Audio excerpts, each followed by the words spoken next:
नमस्कार दोस्तों, उषा की आवाज चैनल में आप सभी का स्वागत है। हमारी आज की कहानी है गर्व। हम दोनों दिन रात यहाँ मजदूरी कर करके एक एक पैसा जोड़ रहे हैं ताकि तू कुछ बन जाए, अपने पैरों पर खड़ा हो जाए। पर एक तू है कि सुनता ही नहीं। जब देखो जब आवारागर्दी या खेलकूद में ही दिमाग लगा रहता है। अब 12वीं कक्षा में आ गया है तो थोड़ा सा अपने बारे में भी सोच। हमारा क्या है, हम तो जो कमाते हैं उसमें हमारी गुजर बसर हो ही जाती है। लेकिन तेरे आगे की जिंदगी का क्या होगा? भगवान ने इतना अच्छा दिमाग दिया है तो उसे अच्छे कामों में क्यों नहीं लगाता? बस जब देखो तब दोस्तों के संग घूमता फिरता रहता है। तेरी स्कूल से भी शिकायत आती है कि तू स्कूल भी रोजाना नहीं जाता।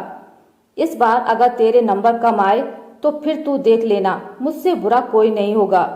तेरी माँ कितने सपने देखती है तेरे लिए कि तू बड़ा होकर कुछ अच्छा काम करेगा, अच्छा घर बनाएगा, हमारी जिंदगी सुधर जाएगी।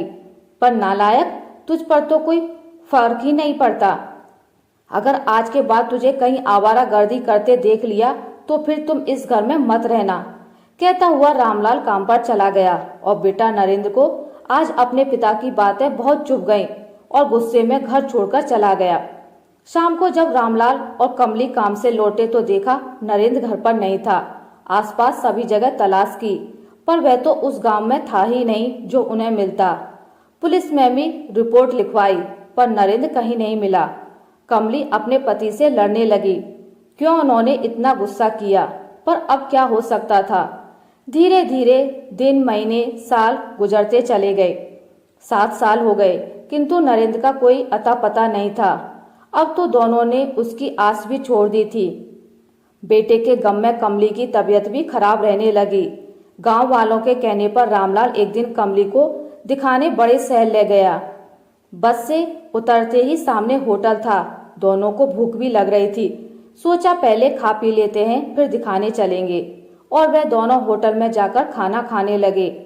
जब बिल देने का नंबर आया तो मैनेजर ने यह कहकर बिल लेने से मना कर दिया कि साहब ने आपसे कोई भी पैसा लेने से मना किया है और आप दोनों को अंदर कमरे में बुलाया है। एक बार तो दोनों सहम गए। इस शहर में तो हम किसी को जानते ही नहीं है। इस होटल के मालिक ने हमें अंदर क्यों बुलाया है? खैर, दोनों डरते डरते मालिक के पास पहुंचे और उन्होंने कहा, साहब हमसे क्या गलती हो गई जो आपने हमसे पैसे भी नहीं लिए और हमें यहाँ बुलाया है। तब उस शख्स ने मुड़कर उन दोनों की तरफ देखा तो दोनों देखते ही रह गए।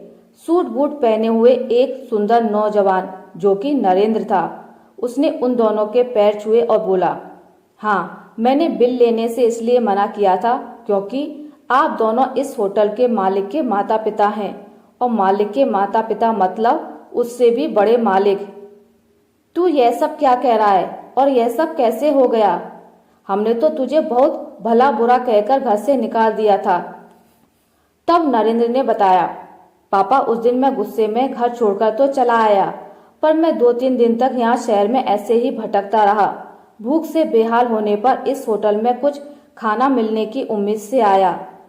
उस होटल के मालिक ने पहले मुझे थोड़ा सा काम करवाया और फिर मुझे 2 वक्त की रोटी दी और मुझे अपने यहाँ काम पर रख लिया। मैंने 2 साल तक खूब मन लगाकर काम किया।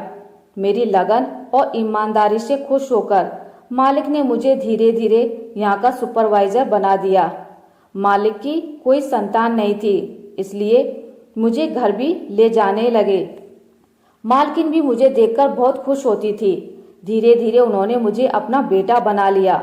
मुझे आप दोनों से मिलने की बहुत इच्छा होती थी, किंतु मैंने भी मन में ठान लिया था कि जब तक कुछ बन ना जाऊं तब तक मैं आपको मुंह नहीं दिखाऊंगा। और फिर मेरे मालिक घनश्याम दास, जिन्होंने मुझे अपना बेटा बना लिया था, उन्होंने मुझे इस होटल का मालिक बना दिया। अब मेरे पास में एक शानदार घर और गाड़ी भी है।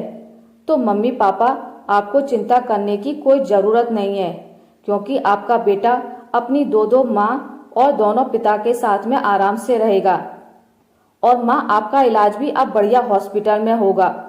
अब से आपको मजदूरी या कोई भी काम करने की जरूरत नहीं है, क्योंकि अब आपका बेटा समझदार हो गया है। नरेंद्र की बातें सुनकर माता पिता की आंखों से आंसू छलक आए। इतने में ही सेठ घनश्याम दास जी और उनकी पत्नी निर्मला दोनों वहां आ गए।